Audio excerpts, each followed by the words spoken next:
Bismillahirrahmanirrahim. Assalamualaikum warahmatullahi wabarakatuh. Bismillah, alhamdulillah, salatu wassalamu ala rasulillah Sayyidina Muhammad ibn Abdillah wa ala alihi wa ashabihi wa man tabi'ahu bi ihsanin ila yaumil qiyamah. Wa la hawla wa la quwwata illa billah, amma ba'd. Qala Allah Ta'ala fil Qur'anil Karim, a'udzu billahi minasy syaithanir rajim. Bismillahirrahmanirrahim. Wa la taqrabuz zina innahu kana fahisah wa sa'a sabila. Al-ayah. Shadaqallahul azim wa shadaqa rasuluhun nabiyul karim wa nahnu ala dzalika minasy syahidin wasyakirin walhamdulillahi rabbil alamin. Hadirin yang dimuliakan Allah, jamaah Masjid Raya Al-Jabar yang dimuliakan Allah. Manusia diciptakan dalam keadaan yang sempurna karena manusia diciptakan oleh Allah bukan hanya diberikan potensi akal, tetapi juga diberikan potensi nafsu. Hal-hal yang diberikan kepada makhluk Allah selain manusia, maka semuanya ada pada diri manusia. Ketika manusia ada dalam penguasaan nafsunya, maka manusia pada saat itu bisa berperilaku layaknya seperti setan. Namun tatkala manusia dikuasai oleh kebaikannya, maka pada saat itu manusia layaknya seperti malaikat yang selalu taat dan patuh kepada Allah Subhanahu wa Ta'ala. Hadirin yang dimuliakan oleh Allah Subhanahu wa Ta'ala, berbicara nafsu, maka ketika kita melajur semua nafsu tanpa dikendalikan oleh perasaan dan juga akal, maka nafsu akan membawa kita kepada jurang terdalam dari keniscayaan, dari segala sesuatu kehinaan yang akan muncul di kemudian hari.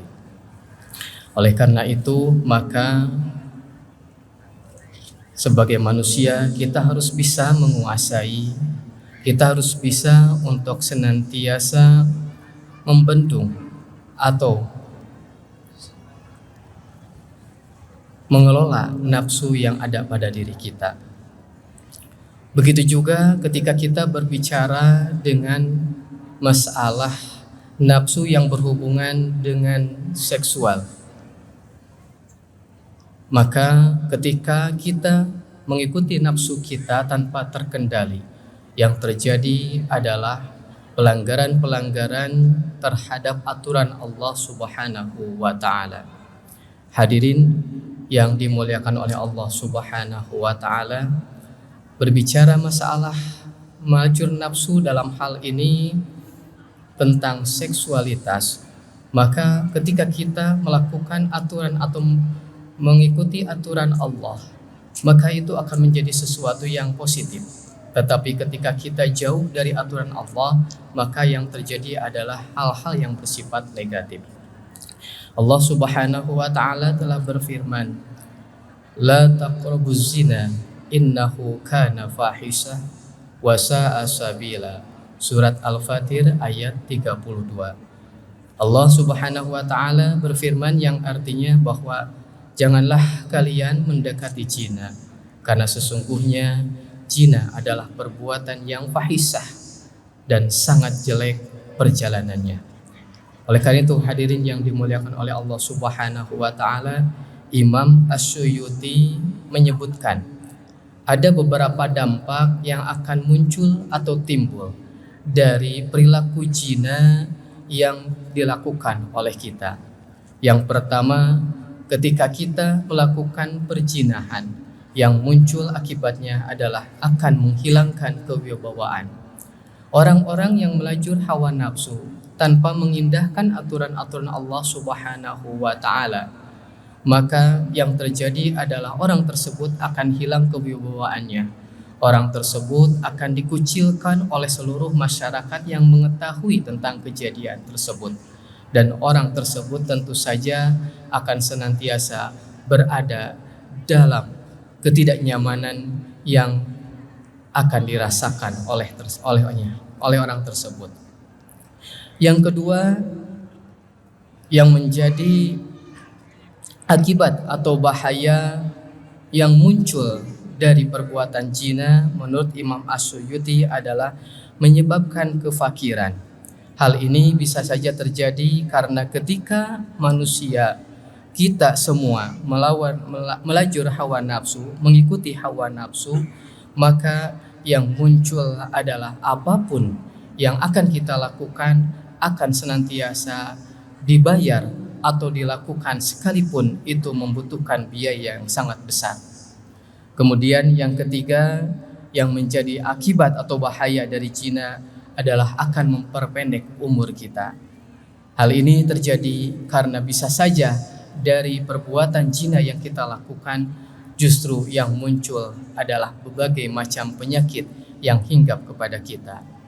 Hadirin yang dimuliakan oleh Allah Subhanahu wa taala, yang ingin kami sampaikan juga terkait dengan la taqrabuz zina adalah tatkala aturan-aturan, syarat dan rukun dari pernikahan yang tidak kita laksanakan, yang tidak diindahkan oleh kita, maka hal itu akan berpotensi kepada terjadinya perzinahan.